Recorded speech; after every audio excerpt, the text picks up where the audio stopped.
Hello friends, today I am going to teach you the very famous topic of physics, that is the electrostatics. Right? Now this is a class 12 portion of the CBSE board. As per the board exams last year marks distribution, this chapter is of 8 marks. This unit is of 8 marks. Now it can change this year depending on the new prescribed marks distribution that will be given by CBSE later on.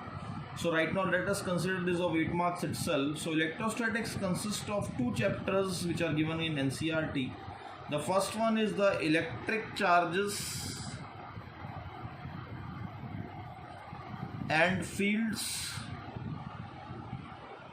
The second one is the electric potential and capacitance. Right? So let us just now understand what is this word electrostatic means. Okay, so if we divide this word into 2 parts, the first part here refers to charge and the second part here refers to something at rest. Okay, so the branch of physics in which the charges are at rest, this is known as electrostatic. Now when we are saying this word rest, what does it mean? Let us take a live example, that is we are moving in a bus. Let's say we are all charges and we are moving in a bus. Let's say we are 3 people, A, B and C. Okay, and we are sitting in a bus and moving, and bus is moving with their velocity say V.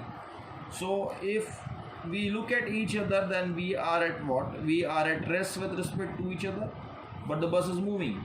So what I'm going to say, what I mean, that even if the system is moving, but if the things are at rest with respect to each other, that means the relative velocity of A and B is what? 0. B and C is also 0. So this is known as what? The charges which are at absolute rest with respect to each other. That means what? In case of electrostatic, the charges are at absolute rest. The charges are at what? Are at absolute rest with respect to each other. Okay. That is known as electrostatics. Now let us proceed with this, that what are basically the charges? What is the definition of the charge? So in many books, many definition is written about this. The actual definition of charge is what? It has no definition. And this is, I'm not saying, this is said by the very famous physicist Michael Faraday. Okay, Michael Faraday has said that there is no definition of electric charge. But how will we relate this word electric charge then? So what is the electric charge? Means that it is a fundamental property. It is the fundamental property of any matter, okay, by which we can define what? We can define electric force. Okay, so this is known as electric charge. Okay, the matter की वो property जिसके द्वारा you can define the electric force, that is known as electric charge. Very simple. So what are the types of charges you have? That is very important. Types of charges. How many types of charges are there? So you already know, which you have studied in your previous classes. Basically there are 2 types of charges. One is what? One is the positive charge, and the other one is what? Other one is the negative charge. Okay, so positive charge are what? They are protons. Okay, they are basically what? They are protons. And what are negative charge? They are simply electrons. Yet there are some other kind of charges which we are going to study in the later portion of the subject. Okay, when we are going to study second book, of course we will read other charges also.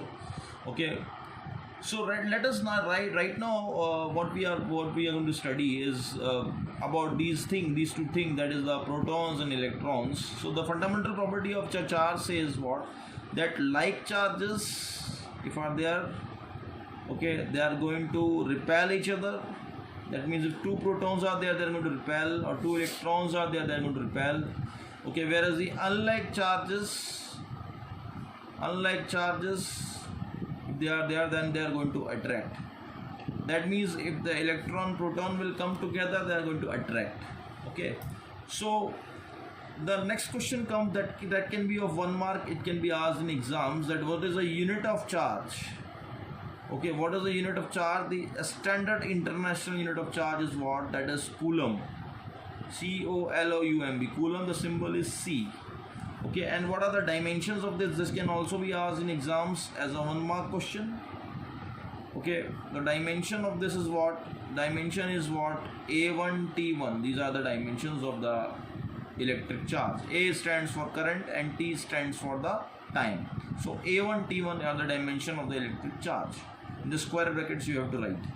Okay, or you can write the similar thing as M0, L0, T1, A1.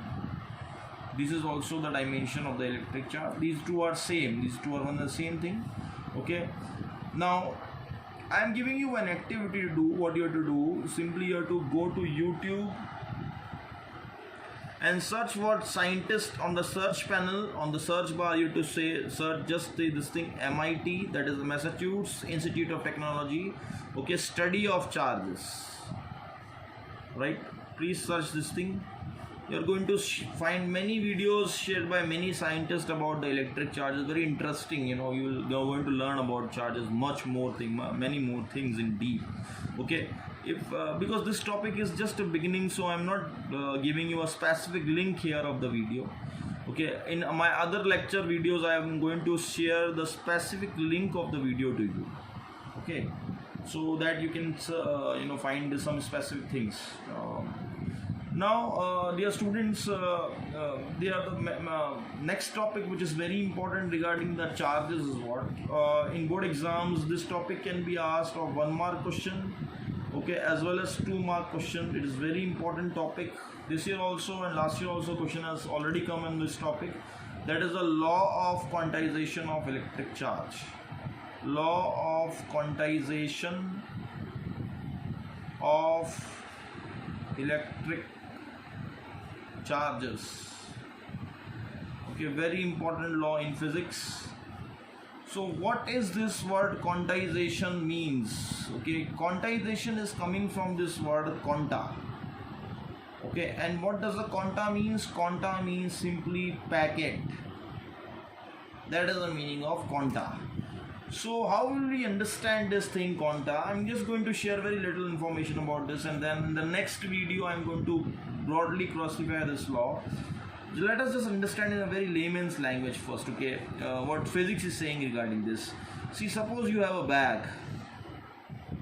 Okay, in this bag you have large number of balls here, right? These balls are basically the cricket balls. Okay, now all the balls will have the same radii.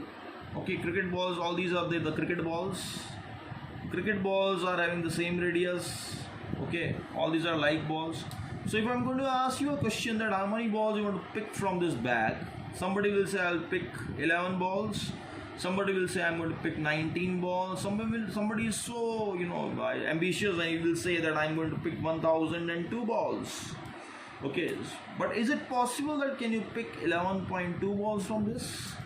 The answer is what? Answer is no. Can you pick 19.7 balls from this? The answer is again no.